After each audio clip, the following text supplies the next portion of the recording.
The dust kicked up around Jake Morrison's boots as he walked through the rubble-strewn streets of a small village outside Kandahar. The afternoon sun beat down mercilessly on his helmet, and sweat traced paths through the dirt on his face. He had been stationed in Afghanistan for 8 months now, and every day brought new challenges that tested not just his physical strength, but his mental resolve. Today was supposed to be a routine patrol with his unit, checking on the local population and ensuring the area remained secure after recent skirmishes had died down. Jake was 26 years old, a Marine Corps sergeant from a small town in Tennessee. Before joining the military, he had worked at his father's auto repair shop, living a simple life that revolved around football games, Sunday dinners with family, and fishing trips to the nearby lake. That life felt like a distant memory now, replaced by the harsh realities of war and the constant awareness that danger could emerge from any corner. Despite the hardships, Jake found purpose in his service. He believed in protecting those who couldn't protect themselves, and that belief drove him through the toughest days. As his unit moved through the village, the locals watched from doorways and windows with cautious eyes. Trust was hard to build in these war-torn areas, and Jake understood their hesitation. His commanding officer, Lieutenant Barnes, signaled for the team to split up and conduct house-to-house checks. Jake partnered with Corporal Stevens, a younger Marine who had only been in country for 3 months. The kid was eager but green, and Jake kept a protective eye on him as they moved through the narrow alleyways. The village showed signs of recent conflict. Bullet holes pockmarked the mud brick walls, and several buildings had collapsed into piles of rubble. Families were slowly returning to their homes, trying to rebuild what little they had left. Jake's heart went out to them, especially the children who peered out from behind their mothers' skirts with wide, frightened eyes. War had stolen their innocence, replacing it with fear and uncertainty. As they rounded a corner near what used to be a marketplace, Jake heard it. A faint whimpering sound that barely cut through the ambient noise of wind and distant voices. He held up his fist, signaling Stevens to stop. Both men froze, their weapons ready, scanning for threats. The sound came again, weaker this time, and Jake realized it wasn't human. It was an animal, and it was in distress. Following the sound, Jake approached a collapsed building that had once been a small shop.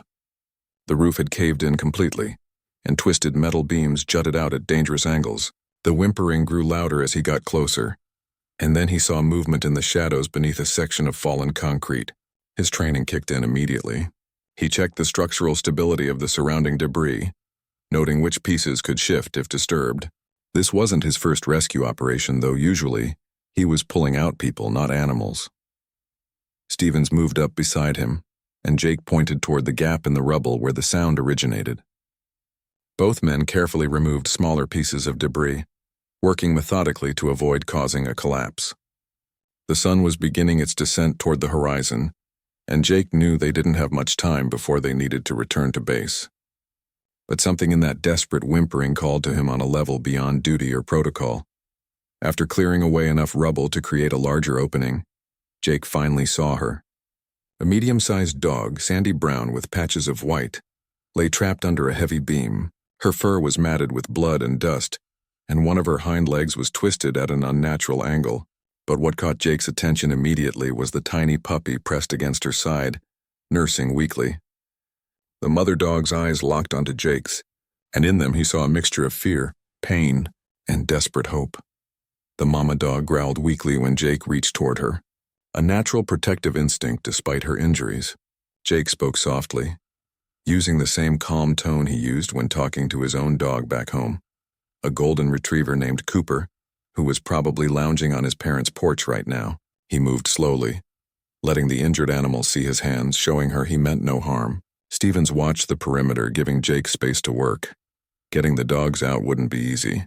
The beam pinning the mother was too heavy to lift safely without causing more of the structure to collapse. Jake radioed back to Lieutenant Barnes, explaining the situation and requesting assistance. There was a pause on the other end, followed by a sigh. They were already behind schedule and resources were stretched thin. But Barnes knew Jake, knew that when Morrison set his mind to something, especially when it involved helping the helpless, there was no changing it. Within 20 minutes, 3 more Marines arrived with equipment. Together, they constructed a makeshift support system using metal poles and rope. carefully distributing the weight before attempting to lift the beam. The mother dog watched their every move, her breathing labored and shallow. Jake worried that even if they freed her, her injuries might be too severe, but he pushed that thought aside and focused on the task at hand. The beam finally lifted enough for Jake to crawl partially into the space. The puppy, no more than a few weeks old, squeaked in protest as Jake gently scooped it up and handed it to Stevens. The little guy was surprisingly healthy considering the circumstances, his eyes barely open and his tiny paws waving in the air. The mother dog tried to follow her baby with her eyes but lacked the strength to move. Now came the hardest part. Jake had to pull the mother dog free without causing her more pain or triggering a collapse. He slid his arms under her body, feeling her ribs through her dirty fur. She was malnourished and dehydrated on top of her injuries. As he slowly pulled her toward him, she whimpered but didn't try to bite or struggle. It was as if she understood he was trying to help. Her trust in that moment, despite all the reasons she had to fear humans, moved something deep in Jake's chest. Once they were clear of the rubble, Jake carefully laid the mother dog on a piece of cardboard Stevens had found. The other Marines secured the area and began packing up their equipment. Lieutenant Barnes approached, looking down at the injured animals with an unreadable expression. Jake prepared himself for an argument, ready to defend his decision to spend time and resources on a rescue mission that had nothing to do with their official objectives. But Barnes simply shook his head and said they needed to move out before dark. He didn't order Jake to leave the dogs behind, which Jake took as silent permission to bring them along. Stevens fashioned a sling from his jacket to carry the puppy against his chest, while Jake created a makeshift stretcher for the mother using a blanket and 2 rifles. As they began the trek back to base, the sun painted the sky in shades of orange and purple, and Jake wondered what would happen next. He had saved them from the rubble, but the real challenge of keeping them alive was just beginning. The walk back to base took longer than usual. Jake moved carefully, trying to keep the makeshift stretcher steady so the mother dog wouldn't suffer more than necessary. Every few minutes she would lift her head weakly to check on her puppy, who was nestled securely against Stevens's chest. The young corporal had completely fallen for the little guy, constantly adjusting his jacket to make sure the pup stayed warm as the desert temperature began to drop with the approaching evening. When they finally reached the forward operating base, the gates opened to reveal the familiar sight of HESCO barriers, camouflage netting, and rows of temporary structures that made up their home away from home. Jake headed straight for the medical tent, knowing he would need help treating the mother dog's injuries. The medics were finishing up their daily sick call when Jake appeared with his unusual patients. Doc Ramirez, a Navy corpsman who had been treating Marines and locals alike for 3 tours, looked up from his paperwork and blinked in surprise. He was a short, stocky man from San Diego with quick hands and an even quicker wit. His initial expression of confusion quickly shifted to concern as he saw the condition of the injured dog. Without asking questions, he cleared a space on one of the examination tables and motioned for Jake to set her down. The mother dog was in bad shape. Besides the obviously broken leg, she had multiple lacerations, signs of infection, and severe dehydration. Doc Ramirez worked quickly, starting an IV line using veterinary supplies from the aid station they kept for working dogs. Jake assisted, holding the dog still while Doc examined her injuries. The broken leg would need to be set and splinted, and several of her wounds required cleaning and stitches. It would be a long night. Word spread quickly through the base about Jake's rescue. Marines began stopping by the medical tent, curious to see the dogs everyone was talking about. Some brought treats from their care packages. Others offered blankets or makeshift toys for the puppy. Even the usually stern Master Sergeant Crawford showed up, grumbling about regulations but staying long enough to scratch the puppy behind his tiny ears. The little guy seemed to thrive on the attention, his tail wagging constantly despite his young age. As Doc Ramirez worked on setting the mother dog's leg, Jake held her head in his lap, stroking her ears and speaking softly to keep her calm. The pain medication they had given her helped, but she still whimpered occasionally. Her eyes would find Jake's face each time, seeming to draw strength from his presence. He found himself making silent promises to her that he would keep both her and her baby safe, no matter what it took. Lieutenant Barnes entered the tent around midnight, after Jake had been working with Doc for nearly 5 hours. The injured dog was now resting more comfortably, her leg properly splinted and her wounds cleaned and bandaged. The puppy was curled up asleep in a box lined with soft t-shirts that the guys had donated. Barnes pulled Jake aside, his expression serious. The lieutenant explained that officially there were no provisions for keeping stray animals on base. Command frowned upon it for various reasons, including health concerns, resource allocation, and the complications that arose when Marines became attached to animals they would eventually have to leave behind. Jake had heard of other soldiers who had tried to rescue dogs or cats, only to be ordered to release them outside the base or turn them over to local authorities who often put them down. But Barnes also said that he understood why Jake had done what he did. He had a dog back home too, a German shepherd named Ranger who was getting old. He knew the bond between humans and animals could be powerful, especially in a place where moments of genuine connection were rare. So he proposed a compromise. Jake could keep the dogs, but they had to stay out of sight as much as possible. They would be Jake's responsibility entirely, which meant feeding them, caring for them, and making sure they didn't cause any problems that would force command to take notice. Jake agreed without hesitation. He knew it would be challenging to care for 2 dogs while maintaining his regular duties, but he was prepared to do whatever it took. Stevens volunteered to help, along with several other Marines who had already bonded with the animals. They set up a sheltered area behind one of the storage containers where the dogs could rest safely and stay relatively hidden from higher-ranking officers who might object to their presence. Over the next few days, the mother dog began to recover slowly. Jake named her Sandy because of her coloring and her resilience, like sand that shifts and adapts but never breaks. The puppy became Charlie, named after Stevens's younger brother back home. Sandy ate sparingly at first, barely able to keep down the food Jake offered. But her maternal instincts remained strong, and she continued nursing Charlie despite her own weakness. Jake's daily routine transformed completely. He woke before dawn to check on the dogs, making sure they had water and that Sandy's bandages were clean. Between patrols and duties, he would stop by to spend time with them, gradually earning Sandy's complete trust. She no longer flinched when he approached and eventually began greeting him with a gentle wag of her tail. Charlie, meanwhile, was growing rapidly, his eyes now fully open and his personality emerging.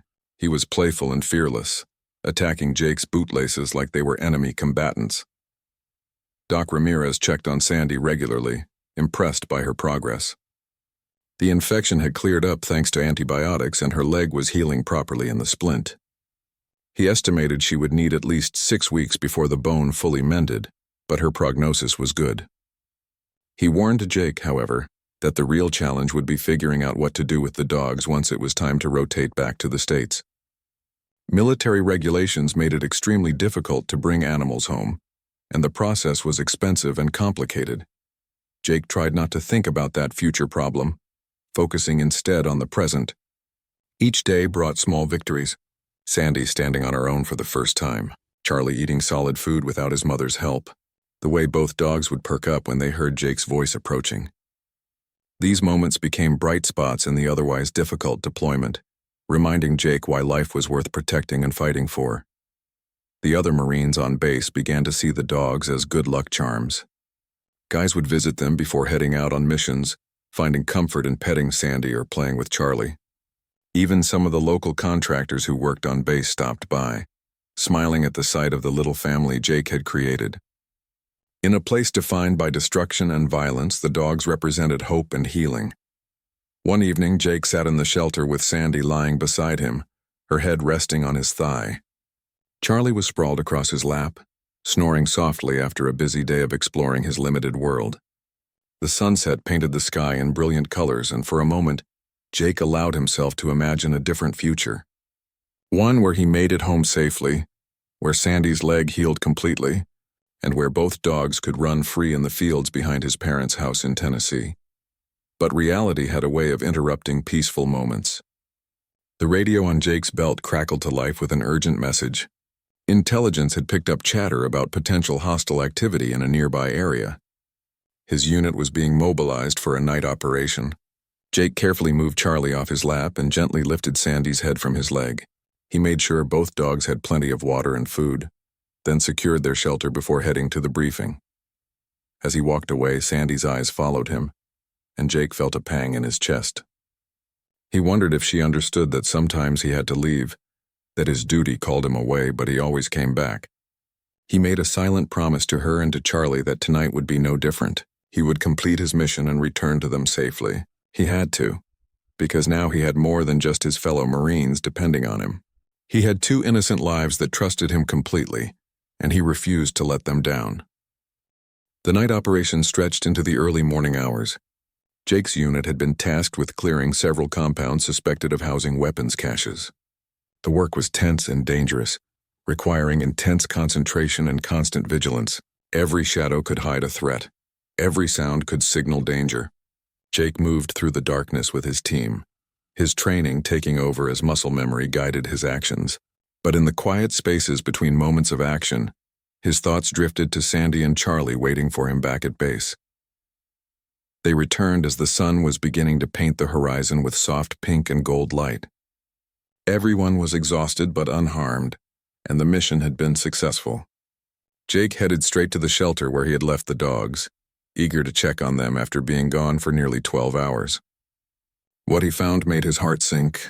Sandy was standing awkwardly on 3 legs, clearly agitated, and Charlie was nowhere in sight. Jake's pulse quickened as he searched the small area. The puppy was too young to have wandered far, and the shelter was supposed to be secure. Then he heard it, a faint squeaking coming from behind a stack of supply crates nearby. He rushed over and found Charlie wedged in a narrow gap, unable to back out. The adventurous little pup had clearly squeezed through a space in the shelter fencing and gotten himself stuck exploring. Carefully, Jake shifted one of the crates and reached in to pull Charlie free.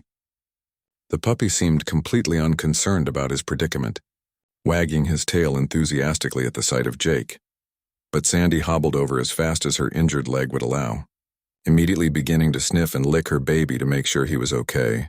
Jake watched the reunion with a smile, relieved that the situation hadn't been more serious. He made a mental note to reinforce the shelter fencing to prevent future escape attempts. The incident highlighted a growing concern.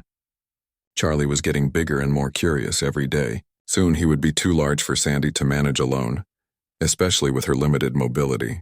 Jake began spending even more time with the dogs, working with Charlie on basic training.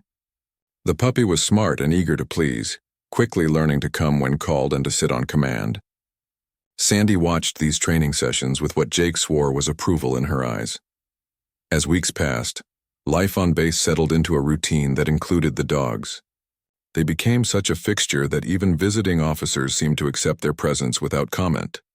Sandy's leg continued to heal well, and Doc Ramirez finally removed the splint after 6 weeks. She walked with a slight limp, but her mobility improved daily as she rebuilt strength in the injured limb. Charlie grew into an energetic young dog with Sandy's coloring, but with brighter, more alert eyes that took in everything around him. Jake's fellow Marines often joked that he had become a different person since rescuing the dogs. The normally serious sergeant smiled more often and seemed less weighed down by the stress of deployment. Stevens commented that Sandy and Charlie had probably saved Jake as much as he had saved them, giving him something positive to focus on during the darkest days.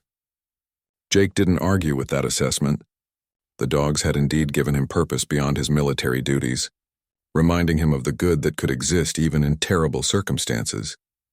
But the calendar was relentless in its march forward, and Jake's rotation date was approaching. He had 4 months left in country, and the question of what would happen to Sandy and Charlie loomed larger each day. He began researching options for bringing the dogs back to the United States. The process was complicated and expensive, involving veterinary certifications, special permits, transport arrangements, and significant fees. Most organizations that helped with military pet adoptions were overwhelmed with requests and had long waiting lists. Jake spent his free time sending emails and making calls during designated phone hours, trying to find a solution. His parents back in Tennessee said they would help however they could, and even offered to adopt the dogs themselves if Jake couldn't keep them due to housing restrictions. His younger sister Sarah started a fundraising page online to help cover the costs of bringing Sandy and Charlie home. The response was overwhelming, with donations coming from people all over the country who were touched by the story of the Marine who had rescued a dog and her puppy from a war zone. Lieutenant Barnes pulled Jake aside one afternoon with news that changed everything. A civilian contractor working with military working dogs had heard about Sandy and Charlie. This contractor, a woman named Margaret Foster, ran a non-profit organization that specialized in rescuing and rehoming dogs from conflict zones. She had successfully brought dozens of dogs back to the States over the years and had the experience and connections to navigate the complex bureaucracy involved. Margaret reached out to Jake via email, offering to help coordinate Sandy and Charlie's journey home. She explained that it would take time to arrange everything, probably several months at minimum. The dogs would need to be fully vaccinated, microchipped, and quarantined according to international regulations. They would need health certificates and specific paperwork. The costs would be substantial, but Margaret said she could help fundraise and that Jake's sister's online campaign had already raised a significant amount. Jake felt hope surge through him for the first time in weeks. He immediately began working with Margaret to start the process. Sandy and Charlie would need to visit a veterinarian who could provide the necessary certifications. Fortunately, there was a vet working with military working dogs on a larger base about an hour away. Doc Ramirez arranged for Jake to transport the dogs there during his next day off, using a supply convoy that made regular runs between bases. The trip to the larger base was an adventure. Jake secured Sandy and Charlie in a section of the transport vehicle, making sure they were comfortable and safe for the journey. Sandy seemed nervous about being in the moving vehicle, but Charlie was fascinated by everything, his head swiveling to watch the landscape pass by through the metal grating. The other Marines in the convoy were amused by the canine passengers, and everyone made sure to check on them during the periodic stops. The veterinarian at the larger base was a major named Dr. Patricia Chen. She was a slim woman in her 40s with kind eyes and gentle hands.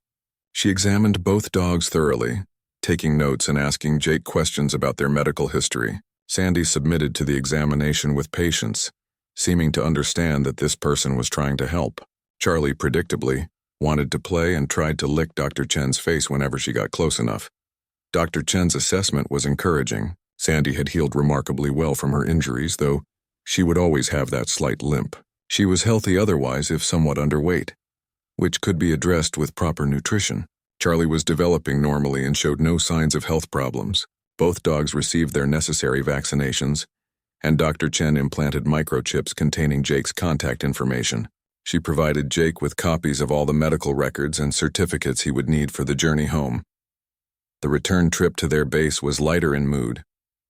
Jake felt like pieces were falling into place, that maybe, just maybe, this impossible dream of bringing Sandy and Charlie home might actually happen. The dog seemed to pick up on his improved spirits, with Sandy's tail wagging more than he had ever seen before, and Charlie being his usual bundle of energy. Back at base, Jake shared the good news with everyone who had been following the dog's story. The atmosphere was celebratory, with guys congratulating Jake and expressing relief that Sandy and Charlie would have a chance at a real life beyond the war zone. Stevens, who had become Charlie's second favorite human after Jake, was particularly emotional. He admitted that he had been worried about what would happen to the dogs, having grown deeply attached to them over the months. That night, Jake sat with Sandy and Charlie under the stars. The desert air was cool, and somewhere in the distance the call to prayer echoed from a nearby village. Sandy lay with her head on Jake's lap while Charlie dozed between them. Jake thought about the journey that had brought them all to this point and the journey that still lay ahead. There were still obstacles to overcome and bureaucratic hurdles to clear, but for the first time he believed they could do it. Margaret Foster worked tirelessly over the next several weeks to coordinate the complex logistics of bringing Sandy and Charlie to the United States. She communicated regularly with Jake via email, keeping him updated on each step of the process. There were forms to file with multiple government agencies, arrangements to make with airlines that accepted animal cargo, and coordination with quarantine facilities. Each piece of the puzzle had to fit perfectly together, and any mistake could delay the entire operation by months. The fundraising campaign that Jake's sister Sarah had started exceeded everyone's expectations. The story of the Marine who rescued a wounded mother dog and her puppy had captured hearts across the country. News outlets picked up the story, and donations poured in from veterans groups, animal welfare organizations, and ordinary citizens who were moved by the tale of compassion in the midst of war. Within a few weeks, they had raised more than enough money to cover all the expenses associated with transporting the dogs home. But money alone couldn't solve every problem. The biggest challenge was timing. Jake's rotation date was set for mid-November, just 3 months away. The dogs needed to complete a series of veterinary requirements that took time, including a mandatory rabies quarantine period. Margaret explained that it was unlikely Sandy and Charlie would be able to travel on the same flight as Jake when he rotated home. They would need to follow later, probably a few weeks after his departure. The thought of leaving Sandy and Charlie behind, even temporarily, troubled Jake deeply. He had made promises to these animals, had looked into Sandy's trusting eyes and sworn he would keep them safe. The idea of boarding a plane without them felt like a betrayal. But Margaret assured him that she would personally oversee their care and transport. She had done this many times before and understood how important it was for service members to know their animal companions were in good hands. As Jake's deployment entered its final phase, the base began preparing for the transition to the incoming unit. New faces arrived daily, and Marines who had become Jake's family over the past year started heading home. Stevens rotated out in early October, and saying goodbye was harder than either of them expected. The young corporal had tears in his eyes as he hugged Charlie one last time, making Jake promise to send photos and updates regularly. Stevens left behind his favorite t-shirt for Charlie to sleep on, saying it would remind the dog of him. Lieutenant Barnes was also scheduled to rotate home before Jake. On his last day, he stopped by to see the dogs and to talk with Jake privately. Barnes admitted that when Jake first brought Sandy and Charlie to base, he had thought it was a mistake that would end badly. But watching Jake care for them had changed his perspective. He said that in a place where so much was broken and destroyed, Jake had chosen to heal and protect. That choice, Barnes believed, was what being a Marine was really about. Not just the fighting, but the humanity they maintained even in impossible circumstances. The days grew shorter and the nights cooler as autumn approached. Sandy seemed to sense that changes were coming. She stayed closer to Jake during his visits, following him with her eyes whenever he moved around their shelter. Charlie, now several months old and much bigger, remained cheerful and energetic, though he too seemed more clingy than usual. Jake increased his visits to several times a day, stealing moments between duties to be with them. Margaret sent word that she had secured transport for Sandy and Charlie on a cargo flight that would depart 3 weeks after Jake's rotation. The dogs would fly first to Germany, where they would spend a brief layover before continuing to Washington, D.C. From there, Margaret's organization would arrange ground transport to Tennessee. The timeline meant Jake would be home for nearly a month before the dogs arrived, but it was the best they could do given the regulatory requirements. Jake's parents prepared for the dogs' arrival at their Tennessee home. His father built a large, comfortable doghouse in the backyard, and his mother bought beds, toys, food bowls, and everything else 2 dogs might need. Sarah set up a homecoming celebration, planning to be there when Sandy and Charlie finally arrived. The whole family had become invested in these dogs they had never met, but already loved because of how much they meant to Jake. The week before his departure, Jake spent every free moment with Sandy and Charlie. He took photos and videos, wanting to remember every detail. He played with Charlie until the young dog was exhausted, and he sat quietly with Sandy, stroking her fur and talking to her about the home they were going to. He described the green fields, the cool streams, the big oak tree in his parents' yard where squirrels played. He promised her that soon she would be able to run freely without fear, that Charlie would grow up safe and loved. Margaret arrived at the base 2 days before Jake's flight.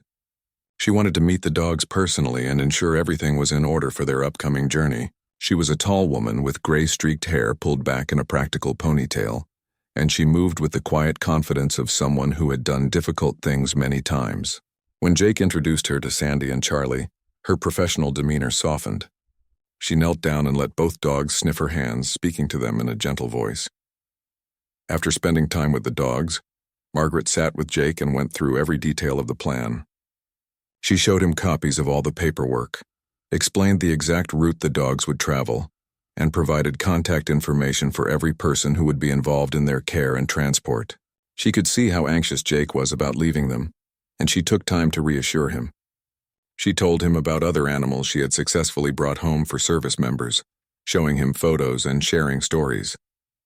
By the time their meeting ended, Jake felt more confident that Margaret would keep her promises. The night before his departure, Jake lay in his bunk unable to sleep. He had already said his official goodbyes to the few remaining Marines he had served with, packed his gear, and completed his checkout procedures. But his mind was with Sandy and Charlie in their shelter. Finally, he got up and made his way through the quiet base to see them one last time. They were both awake when he arrived, as if they had been waiting for him. Sandy stood and walked over immediately, pressing her head against his leg.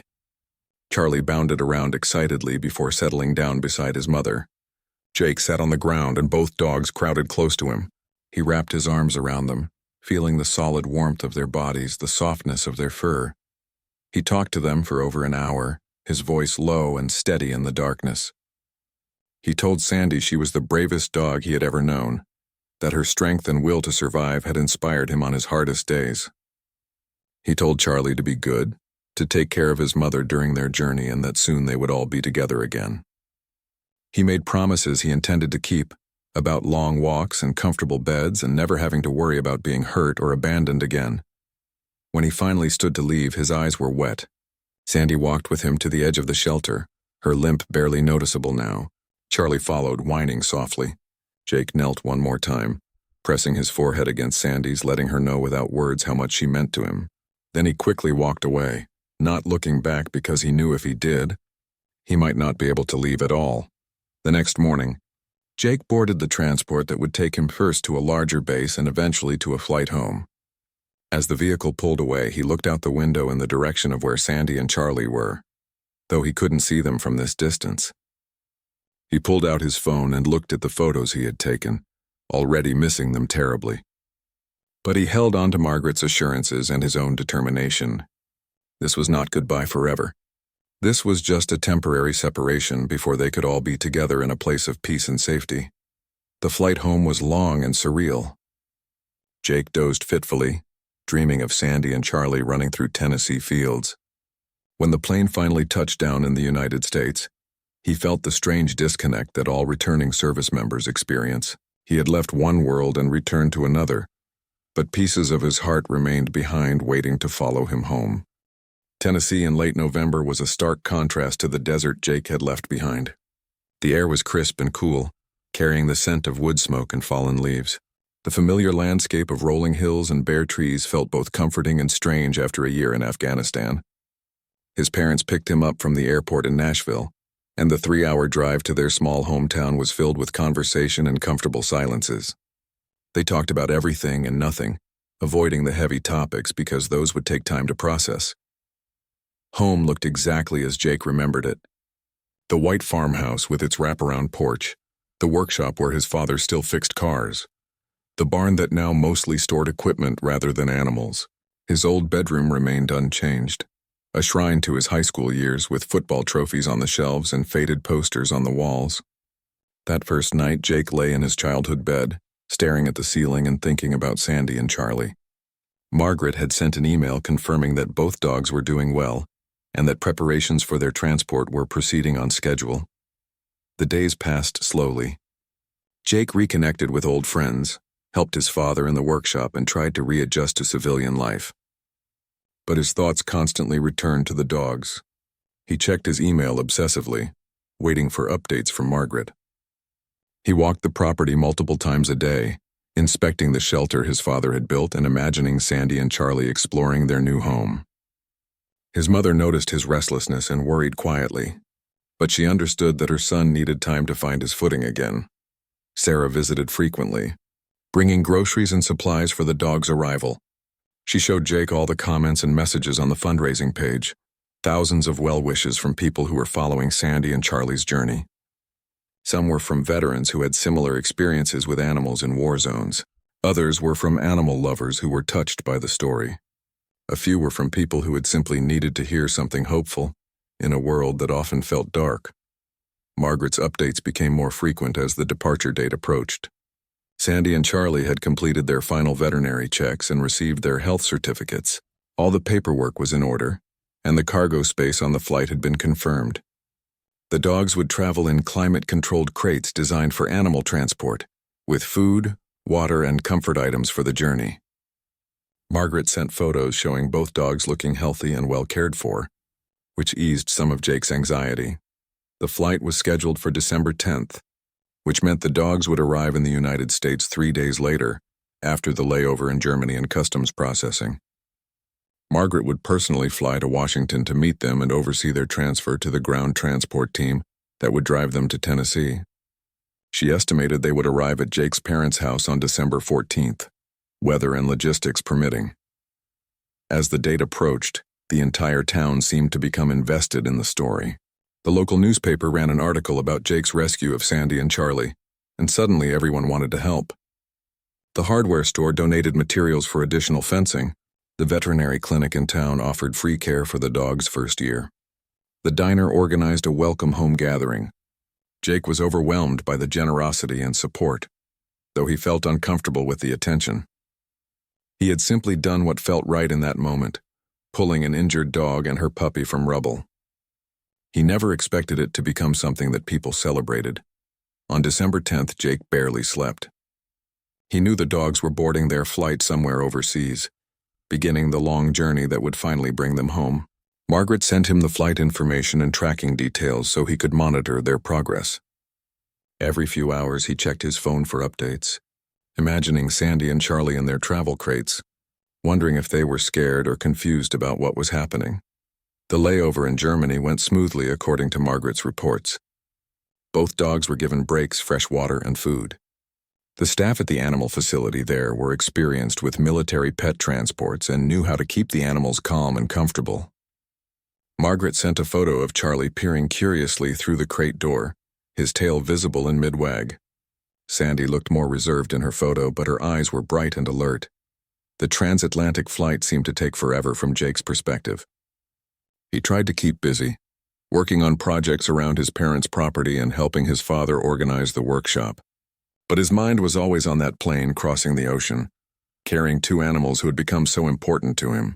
His mother made his favorite meals, trying to distract him, while Sarah texted him encouraging messages throughout the day.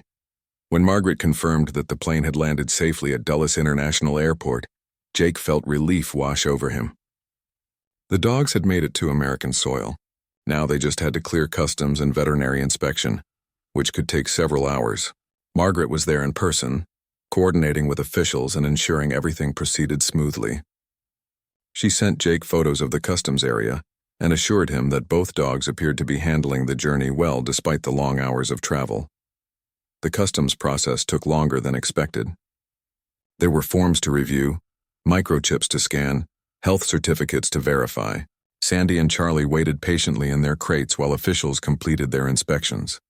Finally, after what felt like an eternity to Jake anxiously waiting for news back in Tennessee, Margaret sent the message he had been desperate to receive. They were cleared. The dogs were officially in the country legally and ready to begin the final leg of their journey. The ground transport team consisted of 2 volunteers from Margaret's organization who specialized in long-distance pet transport. They loaded Sandy and Charlie into a specially equipped van with comfortable crates, climate control, and everything needed for the 12-hour drive to Tennessee. They planned to drive through the night with scheduled stops every few hours to let the dogs stretch, relieve themselves, and get fresh air. Margaret would monitor their progress remotely and keep Jake informed. Jake prepared everything for their arrival. He set up the beds his mother had bought in both the house and the outdoor shelter. He filled water bowls and placed them in multiple locations. He checked and rechecked the fencing, making sure there were no gaps where an adventurous dog might squeeze through. His father watched with amusement, noting that Jake was more nervous about the dogs arriving than he had been about deploying to a war zone. That night, Jake couldn't even pretend to sleep. He tracked the transport van's progress on his phone, watching the little dot move down the highway toward Tennessee. Sarah arrived at the house around midnight, too excited to stay home. She sat with Jake in the kitchen, drinking coffee and talking about what the dogs might think of their new home. His parents eventually gave up on sleep too and joined them, the whole family staying up together waiting for dawn and the arrival of Sandy and Charlie. The transport van pulled into the driveway at 6 a.m. on December 14th. The sun was just beginning to rise, painting the frost-covered fields in shades of pink and gold. Jake was outside before the van came to a complete stop, his heart pounding in his chest. The driver, a woman named Linda, opened the side door with a smile. Inside, Jake could see the two crates and hear familiar sounds that made his eyes sting with emotion. Linda and her partner Tom helped unload the crates carefully. They explained that both dogs had traveled well and seemed in good spirits despite the long journey. Jake knelt beside Sandy's crate, and through the metal grating he saw her eyes lock onto his face. Recognition was immediate and complete. Her tail began wagging so hard her entire back end moved. She whined and pressed her nose against the crate door, desperate to reach him. Charlie's crate was beside his mother's, and the young dog was equally excited, barking and spinning in circles. Jake's hands shook as Linda showed him how to open the crate doors safely. He started with Sandy, wanting to make sure she was truly okay after her long journey. The moment the door opened, she pushed through and launched herself at Jake despite her healing leg, nearly knocking him over with the force of her greeting. She covered his face in kisses, her whole body wiggling with joy. Jake wrapped his arms around her, feeling her solid warmth, breathing in the familiar scent of her fur. Tears streamed down his face without shame as he held her close, overwhelmed by relief and happiness. They had made it. Against all odds and through countless obstacles, they had actually made it home together. Charlie needed to be released next before he damaged something with his enthusiasm. The moment Jake opened his crate, the young dog bounded out and immediately began racing around the yard in large circles, celebrating his freedom in the wide open space. Sandy watched her son with what looked like pride before turning back to Jake, pressing close against his legs as if to reassure herself that he was real, and she was safe. Jake's family stood on the porch watching, his mother openly crying and his father clearing his throat suspiciously often. Sarah filmed everything on her phone, already planning to update all the people who had followed Sandy and Charlie's journey. Linda and Tom unloaded supplies and paperwork, smiling at the reunion. They had transported many animals over the years, but moments like this never got old. The first few weeks with Sandy and Charlie home were a period of adjustment for everyone. The dogs needed time to decompress from their journey and adapt to their new environment. Sandy was cautious at first, staying close to Jake and watching everything with careful attention. She had learned to be wary during her time in a war zone, and those instincts didn't disappear overnight. But slowly, day by day, Jake watched her begin to relax. The tension in her body eased, and she started exploring the property with more confidence. Charlie adapted more quickly, his young age and natural curiosity overcoming any nervousness. He discovered squirrels on his second day and became obsessed with them, spending hours watching them scamper up and down the old oak tree. He met Cooper, Jake's parents' elderly golden retriever, and after a cautious introduction, the two dogs became friends. Cooper seemed rejuvenated by Charlie's energy, playing with the younger dog in ways Jake's parents hadn't seen in years. The veterinary clinic in town kept their promise of free care, and Dr. Emma Sullivan became Sandy and Charlie's regular vet. She was impressed by how well Sandy had healed from her injuries, noting that without proper treatment she had received from Doc Ramirez and Jake's careful attention, the dog likely wouldn't have survived or would have lost her leg. She put both dogs on proper nutrition plans to help them reach healthy weights and recommended training classes for Charlie, who was smart but needed structure and boundaries. Jake enrolled Charlie in obedience classes at a local training facility. The young dog excelled, his intelligence and eagerness to please making him a star pupil. The trainer, a retired military working dog handler named Frank, recognized something special in Charlie.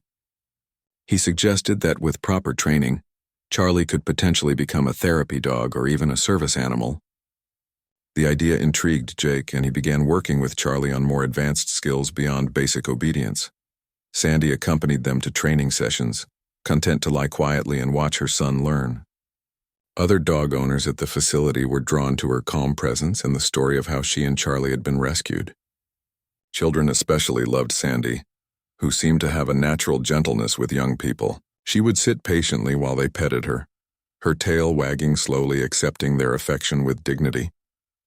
The welcome home gathering that the town had organized finally happened in early January.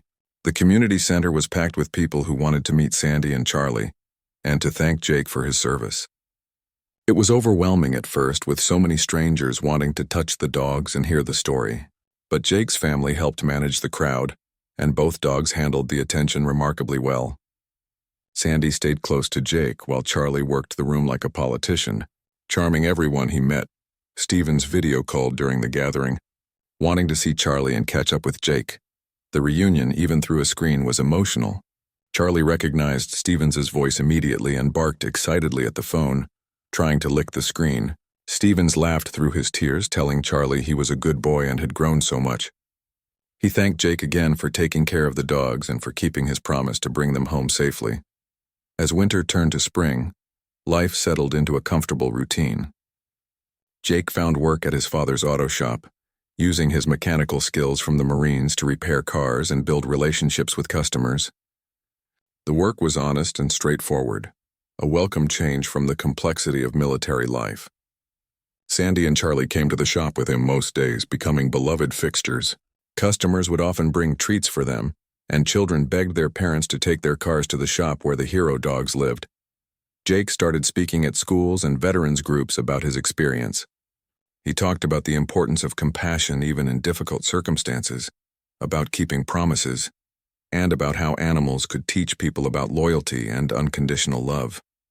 Sandy would often accompany him to these events, living proof of the story he told. Seeing her calm presence and Charlie's joy helped people understand what was possible when someone chose to act with kindness instead of walking away. Margaret stayed in touch, checking on Sandy and Charlie regularly.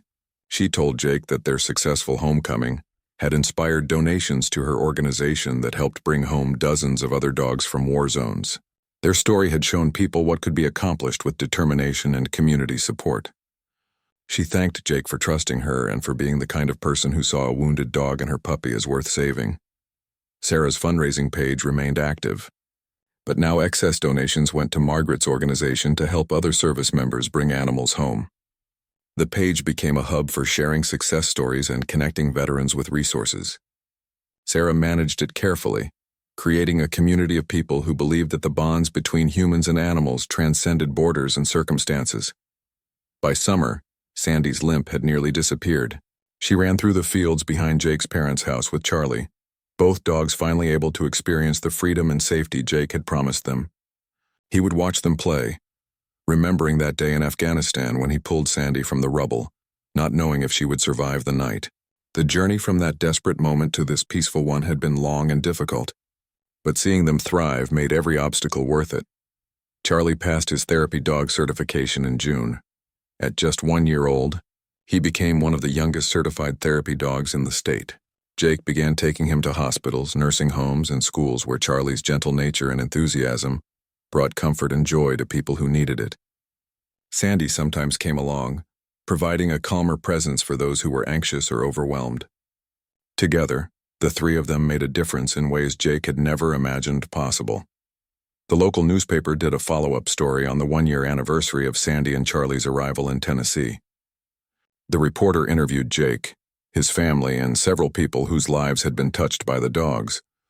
The article included photos of Sandy and Charlie playing in the fields, visiting patients at the hospital, and sleeping peacefully on Jake's parents' porch.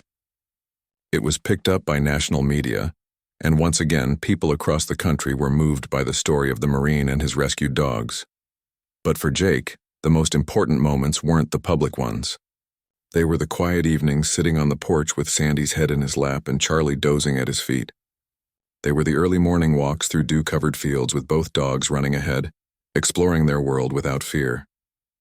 They were the simple acts of feeding them breakfast, brushing their coats, and hearing their excited barking when he came home from work. Jake often thought about the split-second decision he made in that Afghan village when he heard Sandy's whimper. He could have kept walking, could have decided that 2 dogs weren't worth the time and effort in the middle of a war zone. But he stopped and listened, and that choice changed 3 lives forever. Sandy and Charlie had a home filled with love and safety, and Jake had found purpose and healing through caring for them when he needed it most. On quiet nights, when the Tennessee stars stretched across the sky and the air was filled with the sounds of crickets and distant owls, Jake would sit outside with his dogs and feel a peace he never expected to find. The war had taken things from him, left scars both visible and hidden. But it had also given him Sandy and Charlie, 2 souls who taught him that choosing compassion over convenience was always worth it, that promises made should be promises kept, and that love could heal even the deepest wounds. The whole town knew their story now. Children pointed when they saw Sandy and Charlie on walks, calling them the hero dogs. Veterans stopped Jake to shake his hand and share their own stories of animals that had saved them in dark times.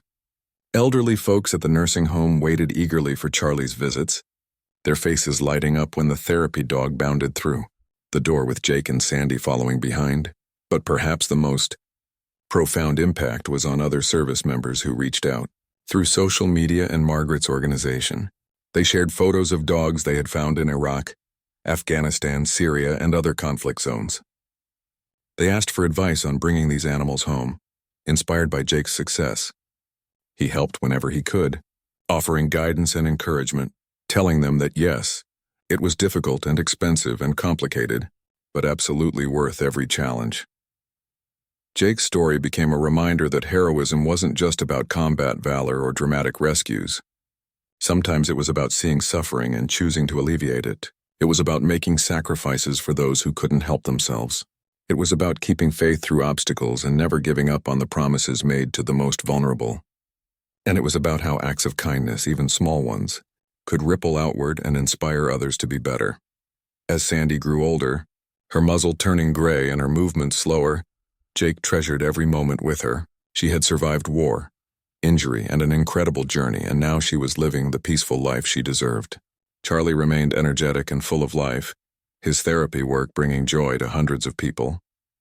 Together they had become symbols of hope and redemption, proof that goodness could emerge,